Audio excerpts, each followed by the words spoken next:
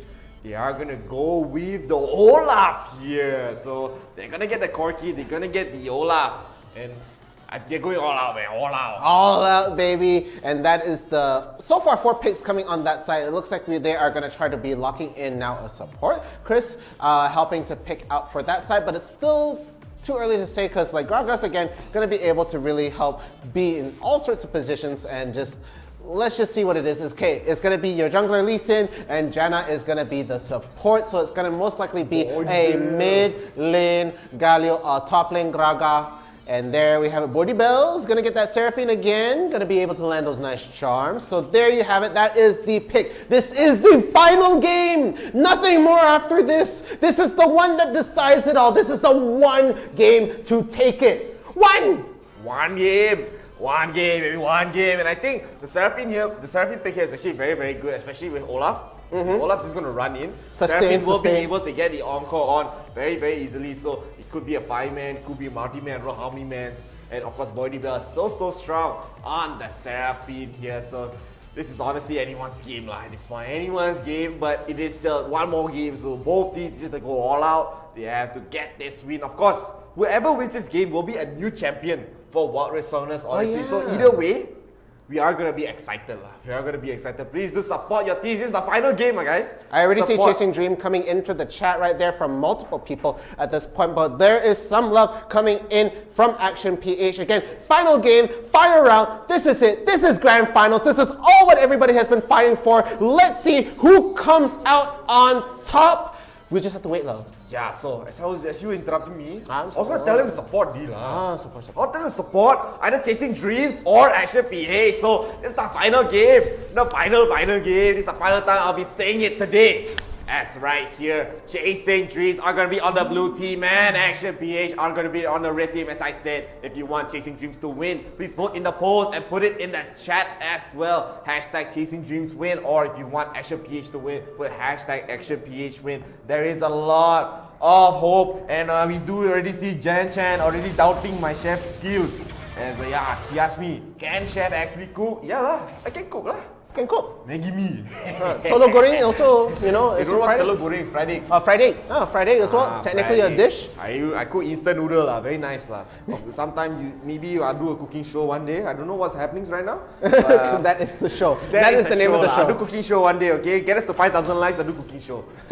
So right here, Chasing Dreams, they need to win this game after that defeat. And Action PH, they have the momentum here. They want to win this game. Yamada is bullying up Crystal in the lane, but Crystal is actually trading very well. Crystal so low, has to just back up. He will be able to get the honey fruit, the 𝐸𝐴𝐸 on the top side. Right? Thinking about it, go in, go out, make up your minds, man. You gotta get this honey fruit to stay in the lane as Yamada is gonna get body slam. Yamada is so low. He has to spin a barrier immediately, so that's actually quite a decent win for the side of Crystal, knowing that there's no barrier. There's still be the flash though, but the jungler is gonna be happy knowing there's no barrier. Yeah, that is going to look very, very good for the top lane right now. But that's whether the jungler will be able to rotate fast enough to be able to put that into a factor right here. As we see, it is going to be the Scuttle coming in for the side of Chasing Dreams right now at the bot lane. But it looks like Olaf is going to try to contest it right now. But no, it's going to be a jump onto Olaf right here. As is Braum is trying to peel right there. And it looks like the smite will go down on the Scuttle. But it'll be on Chasing Dreams side. But a lot of damage being put on Taloy with the Gatling gun right there, and they're gonna have to disengage. Really, really low. Braum is so low on health after the Winds of War, but it is gonna be a full disengage. Really, really close to taking a kill, but not gonna happen right there. And with that, I think they might go for a double scuttle. Oh, but Yamada so low. Oh, he can go for the flash body slam if he wants to, but Yamada is gonna be recalling right there. 𝐶𝐶 not going for a risky play, man. He knows it is the gate that he cannot give up right there, so he's gonna take the safe route, gonna clear the mid, gonna be pushing into the turret. So I mean, Yamada is gonna lose a lot of farm in the top side, but Chase, I mean, it's still 0 kills, man.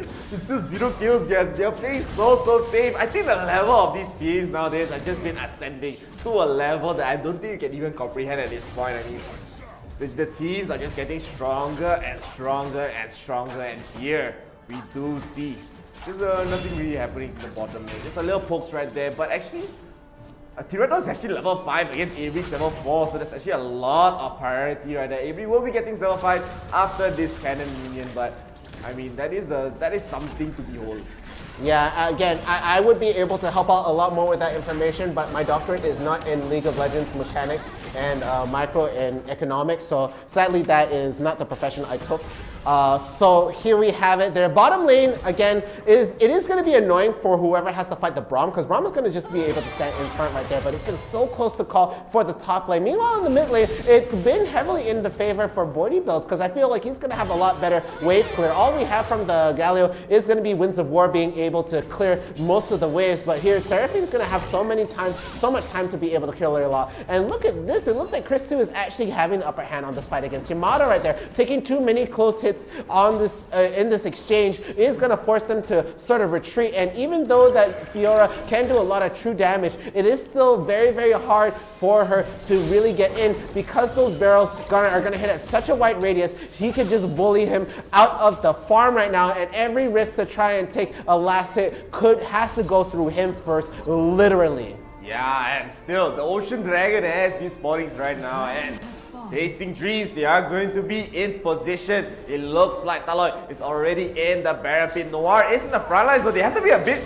Chasing Dreams, honestly, they have to be very careful here. If Noir goes in, if the Silis goes in, they will get a charm just like that, a 3-man charm into the Glacial Fissure. They will just immediately take down Shiri in that fight. They're gonna go in with the package in Tirado. It's gonna go in, it's gonna take down Yuan in this fight. 𝐶𝐶 is joining the fight, but it's a little bit too late. They take the Ocean Dragon, but they might just lose this fight. The stun does come on, and 𝐶𝐶 gets taken down. 3 kills already, 4 action piece. That's such a worthy trade for that Ocean Drake. But now they're gonna get the turret. Aloy is gonna get going with the Dragon Kid. Basilis once again with the shields just blocks and peels all the damage away from Tirado, and the emotes are coming out. They are looking so good. They're feeling themselves right here. But you are gonna go in with a flash con. Tirado, you're a little bit too confident there, my friend, but you will just take down Sinales, as it will be a 4-4-2. And even on the other side, where was Noir, man? Noir got taken down by 𝐶𝐶 too, so it will be a 2-4-4 at the end of the day, but Action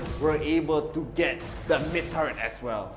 Yeah, bringing it so close to even the second turret right there. They were overextending a whole bunch, so again, it's going to be a quick kill coming in from Chasing Dreams right there. Going to be able to get 2 up on the board for themselves. Action can afford to do that every now and then, but not too much, as it is going to be a trait, and they're going to be eventually able to catch up. So whether we're going to see that even more is not going to be a possibility. So we might even see them try to play a bit safer as the game goes on past this phase. But it looks like it's going to be a switch in the lanes, as it's going to be the Rift Herald priority that is coming up right now. So it looks like it's going to be a pick on top. A really good engage coming in right there, forcing the Braum to ult, but no, it's going to get stuck right there. Yeah, but it looks like Corki, oh, he's just standing in the front. Talo is so brave. Yuan coming in the side, Winds of War going to be able to land, and there we have it, a double kill. 4-4 for the side of Chasing Dreams. The emotes popping up right now, but Olaf is around the corner. Noir is at the back right there. Is he gonna jump in? Who knows? But it's gonna be the Rift Herald that gets started up. Avery hiding off position right there, and it looked like it could be a pick off, but no, Avery is gonna actually get the poke onto Noir, and this Rift Herald looks like it's gonna be uncontested. Yeah, since there is a 4 people versus 2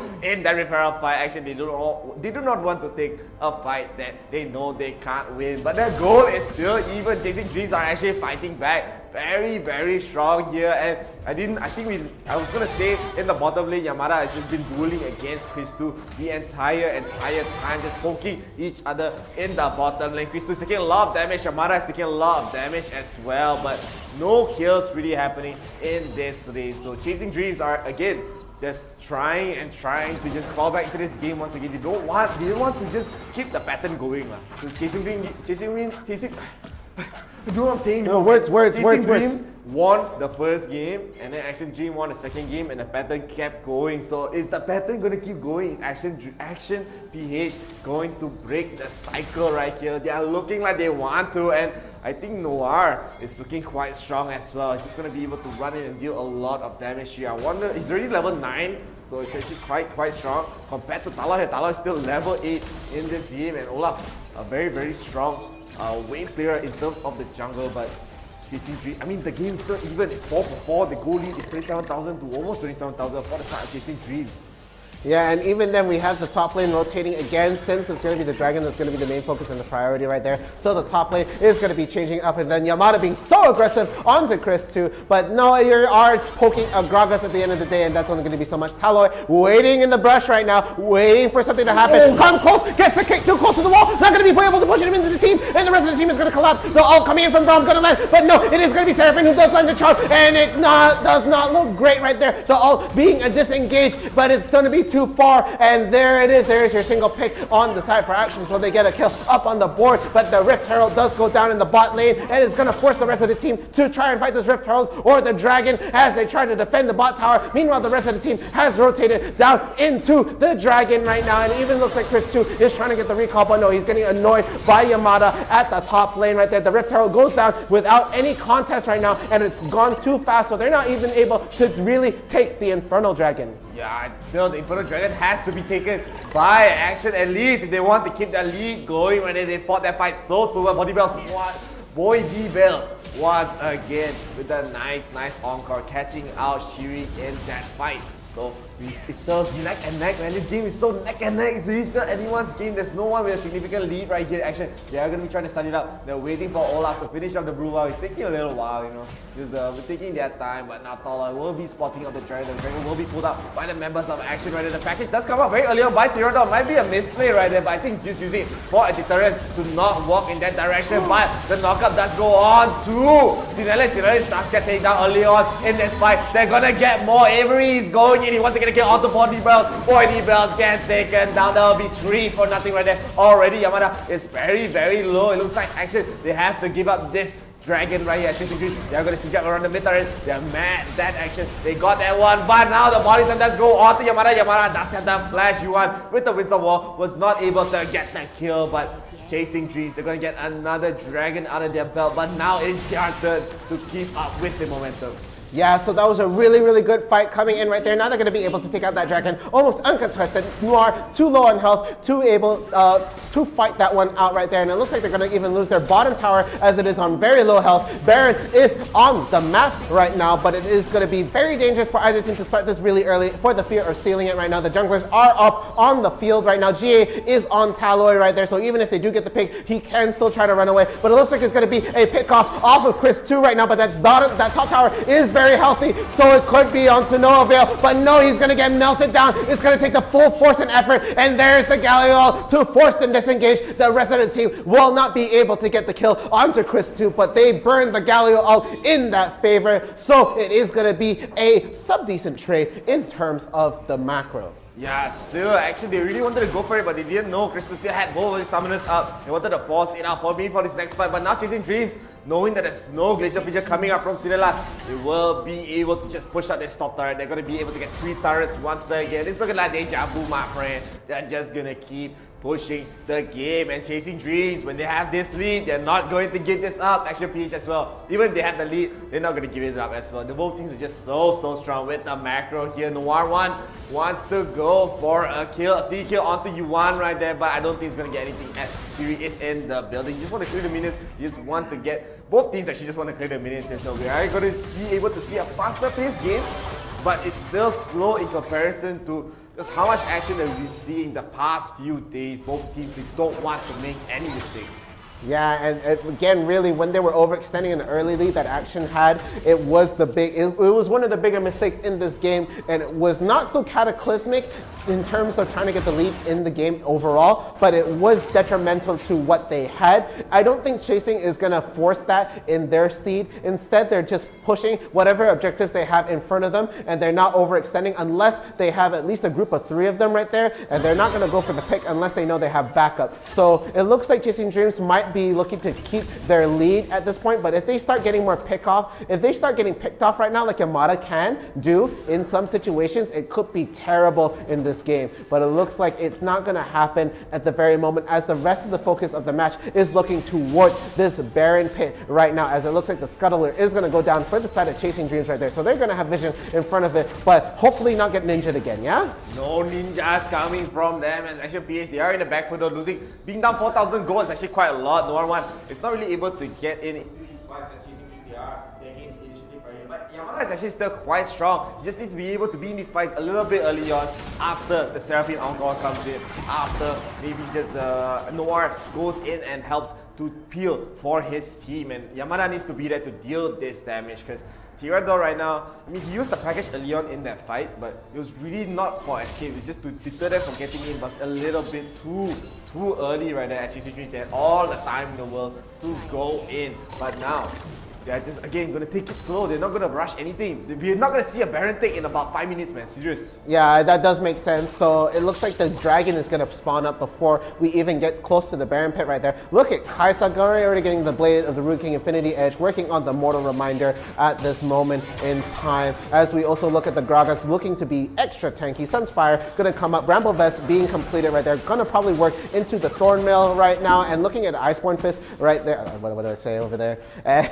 It's going to be the gold lead quite detrimental in this part of the game. Yeah, the gold lead is going to be quite a lot since, as you said, Chasing Dreams, they're almost finishing up their 4th item, their 3rd items in. I mean, they already have their 3rd items ready to go. This will be the Mountain Drake. Of course, it's going to be against with the Seraphine. Honestly, Seraphine, the team that with the Seraphine should be able to want to have this Dragon here. It's going to do a lot for these team fights. It's very minor, but it does affect these fights, especially with sustainability. But now they are looking to try to contest here. Yamada all alone in the top side. They probably will go in with that TP right there, but it's going to be too late. The Glacier Vision does come in. Noir 1 is already so low already at the start of the fight, but now Talon will try to go in. The package does come out. They will take down Talon's GA, but in the back, does get taken down. Yamada does get solo kill, but a 4-man charm again. Coming from body bells, but it won't be enough as he just has to back off. Chris 2 is a little bit too tanky. He gets the body slam. The only one to survive in that fight is Tirador and Noir 1. Yamada getting picked up so early on in that fight. No. It's just a big deal, but yes, this gives all the opportunity, all the cards in the world for Chasing Dreams to take this Baron uncontested. Yeah, and this is already looking heavily in the favor of Chasing Dreams right there. Being so good to hold and keep that lead. Again, there's only going to be a Baron buff on the 4 live members of the team. Yuan not going to be able to get that, but he's going to be able to just have that presence anyway with the global ult, semi-global ult for the side of Galio right there. But again, it's going to be the Elder Dragon that's actually going to be the next focus of the next fight. But 3 dragons in the pocket of Chasing Dreams right now. It's looking very, very good for Chasing Dreams, and they're just going to have to maintain this lead and keep it. They could...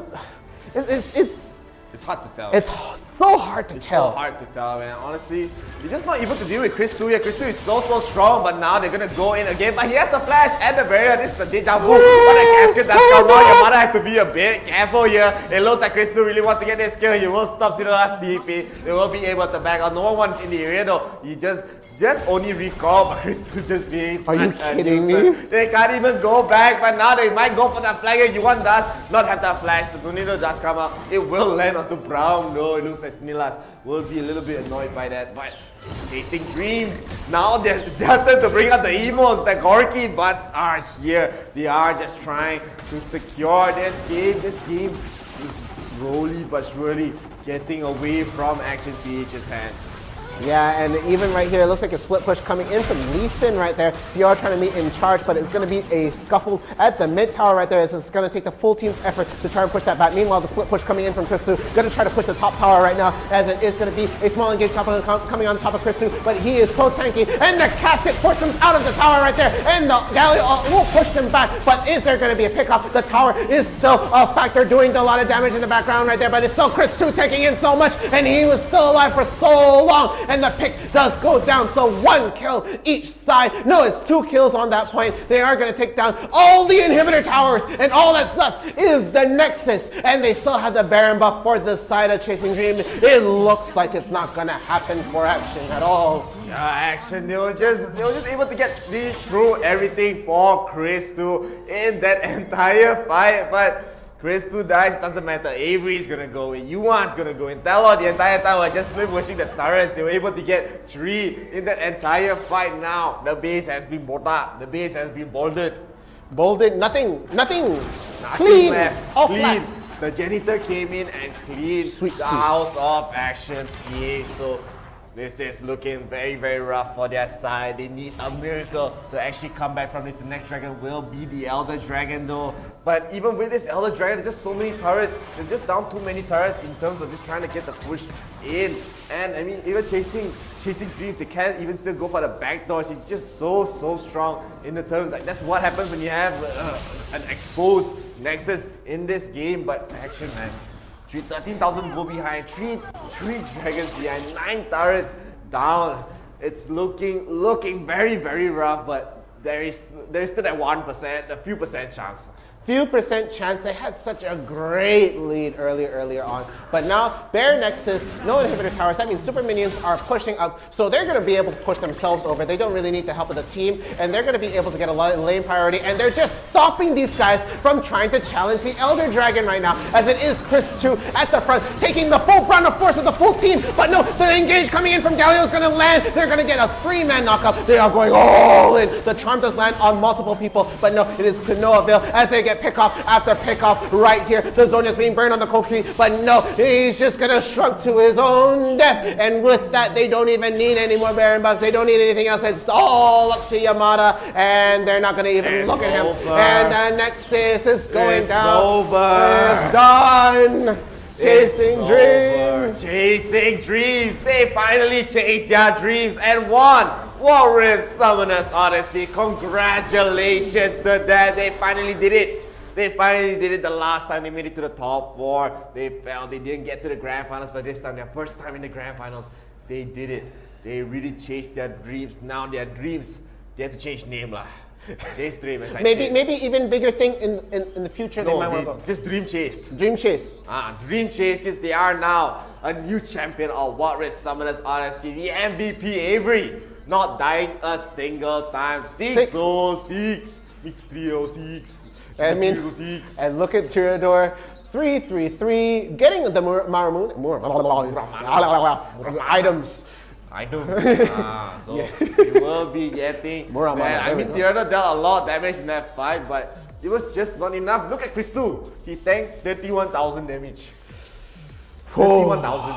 They threw everything at this man. Everything, and he took it like a champ. He was a really key player in that fight. That Gragas was a very good pick coming in for the side of Chasing Dreams. It was so even. It was almost flat right there, but it didn't mean anything in the later game when that gold lead went above 10k all over, baby, and the XP experience gone. And with that, those are your champions right there. Chasing Dreams, they make it first place. They are champions. Let's take a look at the replays of the last match.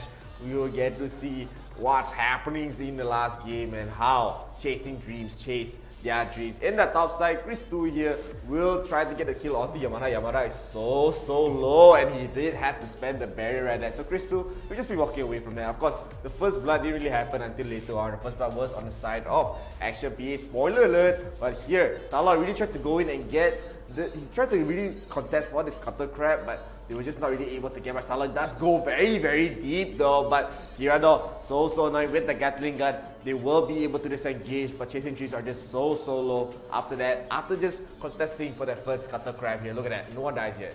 No one dies yet. They were even able to get the top scuttle, but things turned awry when it came to the dragon fight right here. They were able to solidify their lead with the dragon, but all to naught right here as the great engage coming in for the side of action. They seal 1 kill, their first blood in that fight. 𝐿𝐴𝐼𝐒 being able to free fire with the Gatling gun, getting so much damage in the back line right there. And Chris, all he could do was walk and try to run away, but straight away Fiora all just doing all the true damage right there. No chance, as it was a 3 kill early on, but here we see Action really pushing their luck, really pushing their lead, and here we have Nor1 running all the way towards almost their nexus to try and get more kills. The Janna trying to disengage right there, does ultimately die, and with that they thought, there's no way that they can do it anymore. So they do get the mid tower right there, but look how far they are willing to run to try and get even more kills. As we can see on the mini map right there, he runs into 3 people and down he goes, and Nor1 is out of the picture, and they were even able to get a kill in the mid.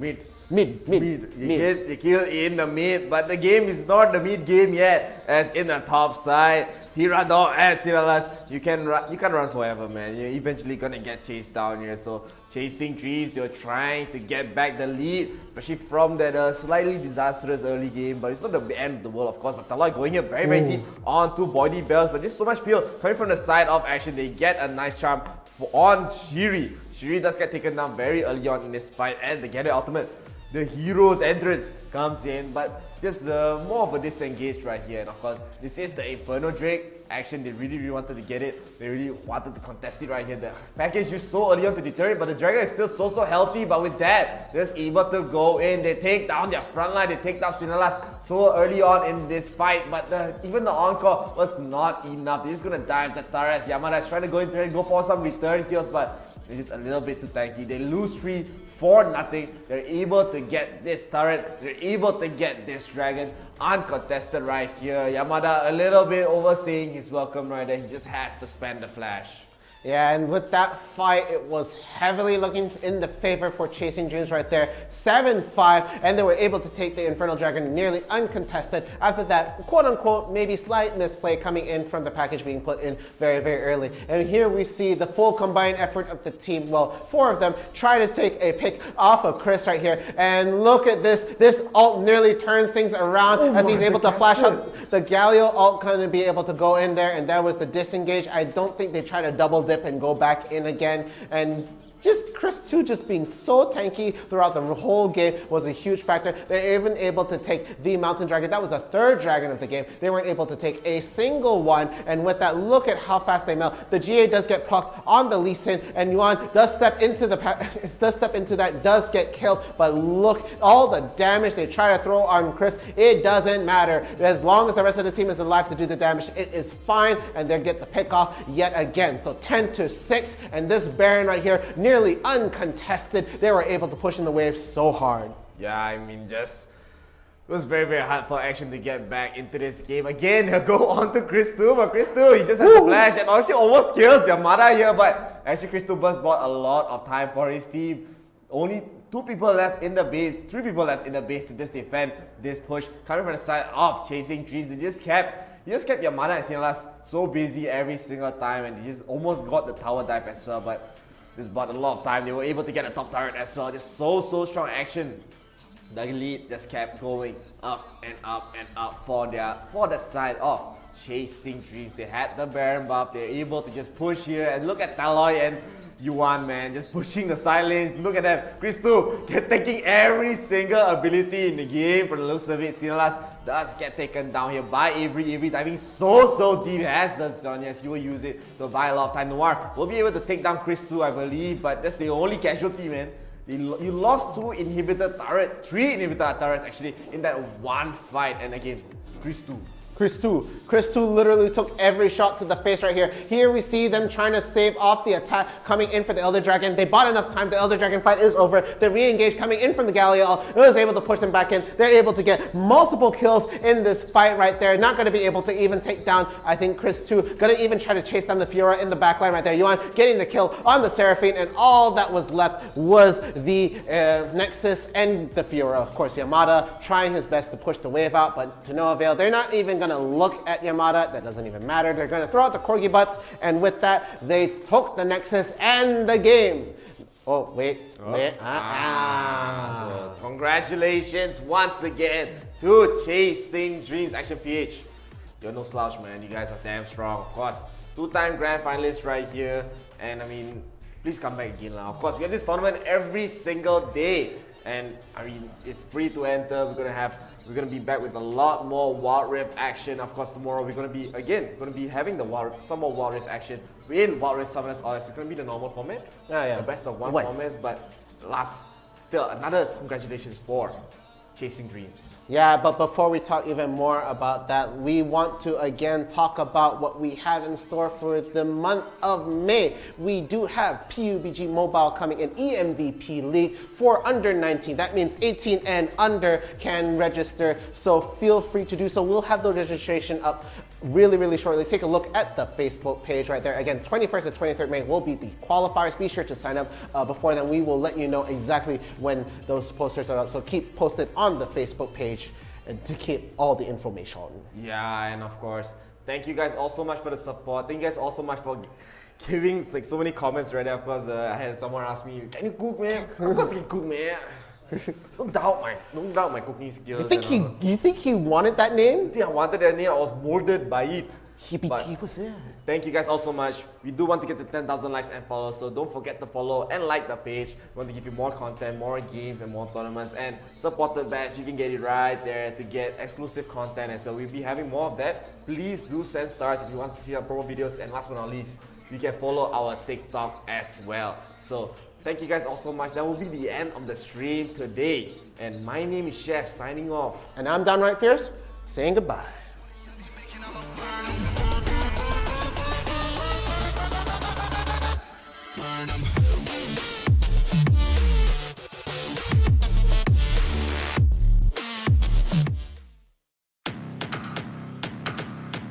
Welcome to Wild Rift.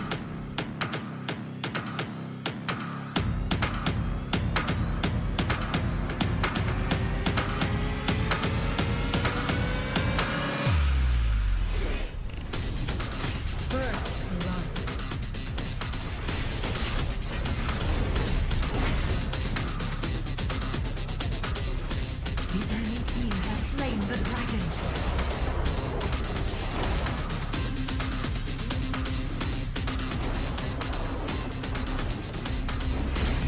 Rampage.